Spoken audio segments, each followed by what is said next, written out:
नमस्कार दोस्तों। अब हम जो बात करेंगे साक्ष्य अधिनियम 1872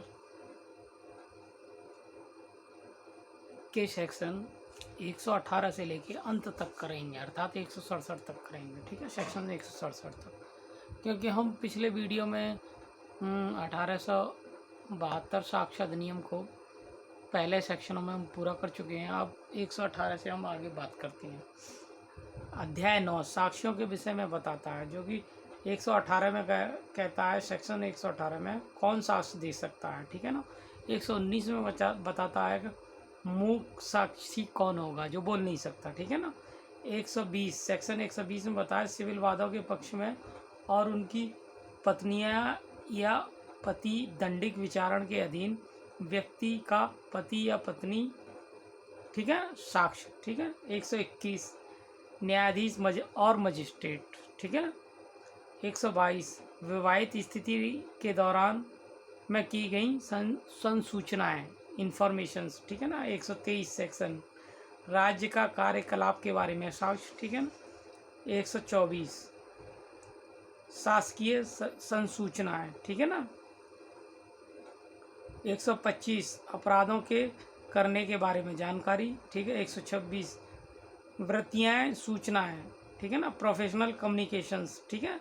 127 में धारा 26 ध्रुवभाषीय आदि को लागू होगी। ठीक है ना।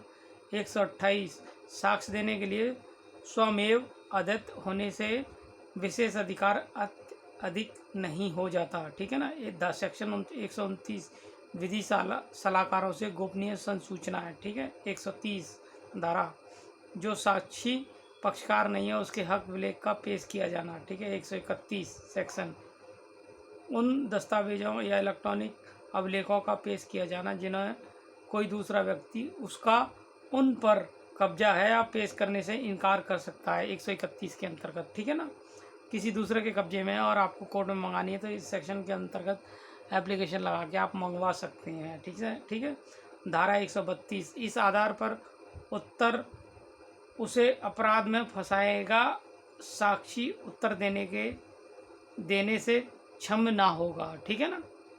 133 से अपराधी। 134 साक्षियों की संख्या।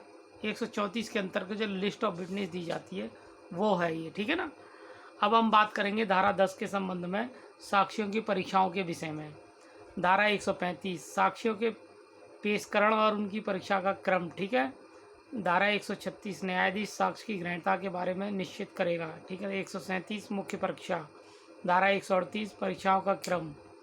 धारा 139 किसी दस्तावेज को पेश करने के लिए सम्मानित व्यक्ति का प्रति परीक्षा। ठीक है। 140 सील का साक्ष्य देने वाली साक्षी। ठीक है। धारा 141 सूचक प्रश्न, लीडिंग क्वेश्चंस। ठीक है ना। 142 धारा उन्हें कब नहीं पूछा जाएगा। ठीक है। धारा 143 उन्हें कब पूछा जा सकेगा। 144 धारा लेखबद्ध विषय के बारे में साक्ष्य। ठीक है। धारा 145 पूर्ववर्तन लेखबद्ध कथनों के बारे में प्रति परीक्षा। ठीक है। 146 सेक्शन प्रति परीक्षा में विधिपूर्ण प्रश्न। ठीक है। धारा 147 साक्षी का उत्तर देने के लिए कब विवश किया जाएगा। ठीक है। धारा 148 न्यायालय विनिश्चित करेगा कि कब प्रश्न पूछा जाएगा और साक्षी को उत्तर देने के लिए कब विवश किया जाएगा। ठीक है। धारा 139 युक्तियुक्त आधारों के बिना प्रश्न ना पूछे जाएंगे। ठीक है। 149 धारा 150 युक्तियुक्त आधारों के बिना प्रश्न पूछे जाने की अवस्था में न्यायालय की प्रतिक्रिया। ठीक है। धारा 151 अविशिष्ट कलंकात्मक प्रश्न। ठीक है। धारा 152 अपमानित और तुच्छ करने के लिए आशयासित प्रश्न। धारा 153 सत्यवादिता परखने के प्रश्नों के उत्तर का खंडन करने के लिए साक्ष्य का अपवर्जन। ठीक है ना। धारा 154 पक्षकार द्वारा अपने ही साक्षी से प्रसन्न। धारा 155 साक्षी की विश्वसनीयता पर अधिक्षेप करना। ठीक है। धारा 156 सुसंगत तथ्यों के साक्ष्य की संपुष्टि करने की प्रवृत्ति रखने वाले प्रश्न ग्रहण होंगे। ठीक है। धारा 157 उसी तथ्य के बारे में पश्चातवर्ती अभिसाक्ष्य की संपुष्टि करने के लिए साक्षी के पूर्ववर्तन कथन साबित किए जा सकेंगे। धारा 158।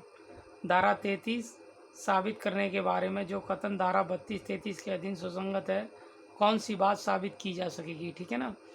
धारा 159 स्मृति ताज़ा करना, रिफ्रेशिंग मेमोरी। धारा 160, ठीक है ना। 149 में वर्णित दस्तावेजों में कथित तथ्यों के लिए परिसाक्ष्य, ठीक है, कथित परिसाक्ष्य। धारा 168 स्मृति ताजी करने के लिए उपयुक्त लेख के बारे में प्रति परीक्षा का अधिकार, ठीक है। धारा 162 दस्तावेजों का पेश किया जाना।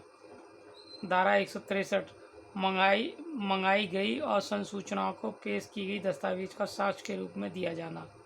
धारा 164 सूचना पाने पर जिस दस्तावेज पेश करने से इनकार कर दिया गया उसकी साक्ष्य के रूप में उपयोग में लाना, ठीक है। धारा 165 प्रश्न करने या पेश करने का आदेश देने के न्यायालय की शक्ति। धारा 166 जूरी या ऑफिसरों की प्रश्न की शक्ति, ठीक है। धारा 167 साक्ष्य के अनुचित ग्रहण अग्रहण के नवीन विचारण नहीं होगा। धारा 11 में कहा गया है, सेक्शन 167 साक्ष्य के अनुचित ग्रहण या अग्रहण के लिए नवीन विचारण नहीं होगा, ठीक है ना। इसका मतलब यह है कि 167 जो धारा है वो ये बताती है कि कोई अगर साक्ष्य ले लिया गया है या ट्रायल ले लिया गया है तो उसके संबंध में दोबारा से कोई साक्ष्य ग्रहण नहीं किया जाएगा।